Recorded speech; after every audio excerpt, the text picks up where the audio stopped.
সম্মানিত বিরোধী দলের প্রতি সম্মান রেখেই বলছি, আপনারা যদি আমাদেরকে পতন করার হুমকি দেন তাহলে বিরোধী দলের অবস্থান থেকে আপনাদেরকে পতন ঘটানো হবে ইনশাআল্লাহ।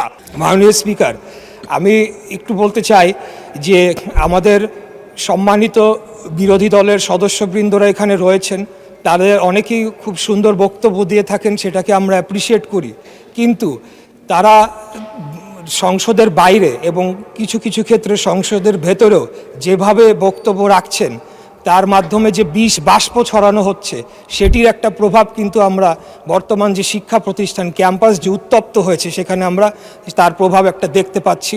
সেখানে বিভিন্ন জায়গায় তাদের ছাত্র সংগঠনের যারা রয়েছেন তাদের সাথে বিভিন্ন সংঘর্ষের ঘটনা ঘটছে, অনেকেই সেখানে আহত হয়েছেন এবং নানা ধরনের একটা অস্থিরতা বিরাজ করছে।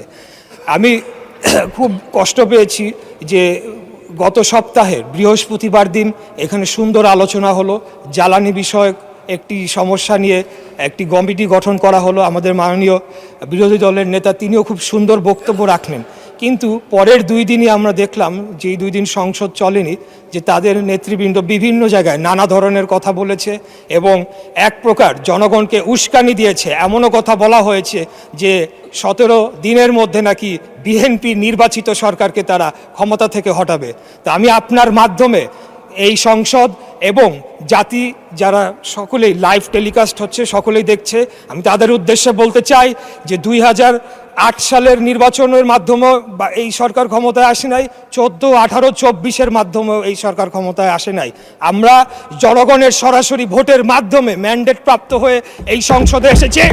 আমাদেরকে যদি কেউ হুমকি ধামকি দিয়ে মনে করে সরকার পতন করবে, আমি আপনার মাধ্যমে মাননীয় সংসদ নেতার উদ্দেশ্যে বলতে চাই, আপনি খালি হুকুম দিবেন, ইনশাল্লাহ বিগত দিনে আপনার নির্দেশপ্রাপ্ত হয়ে আমরা যেভাবে রাজপথে অবস্থান করে জনগণের ভোটের অধিকার প্রতিষ্ঠা করার জন্য আন্দোলন সংগ্রাম করেছি, একইভাবে খুনি হাসিনাকে পতন করার জন্য আমরা যেভাবে আন্দোলন সংগ্রাম করেছি, আমাদেরকে যদি হুমকি দেওয়া হয় তাহলে সম্মানিত বিরোধী দলের প্রতি সম্মান রেখেই বলছি, আপনারা যদি আমাদেরকে পতন করার হুমকি দেন তাহলে বিরোধী দলের অবস্থান থেকে আপনাদেরকে পতন ঘটানো হবে ইনশাআল্লাহ।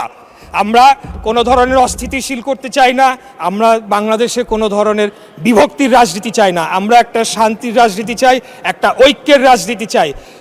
আমরা যদি বিগত 24 সালে যারা শহীদ হয়েছেন তাদের প্রতি যদি আমরা সম্মান প্রদর্শন করতে চাই তাহলে আমাদেরকে একে অপরের প্রতি সম্মান প্রদর্শন করতে হবে এবং সকলে মিলেমিশেই আগামী দিনে বাংলাদেশকে পরিচালনা করতে হবে।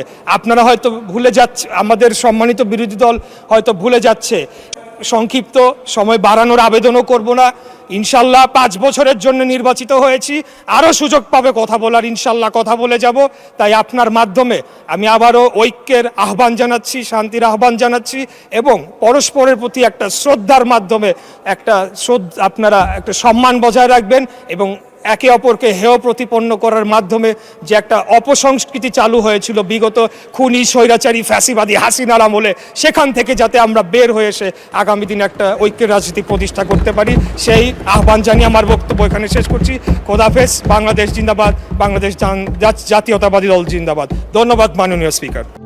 প্রবাসীদের জন্য নির্মাণ হচ্ছে দেশের প্রথম স্মার্ট সিটি, যেখানে থাকছে স্কুল, মসজিদ, হাসপাতাল, সুইমিং পুল, হেলিপ্যাড, পাঠাগার, জিম, সুপারমার্কেট, শিশু পার্ক সহ সকল নাগরিক সুবিধা।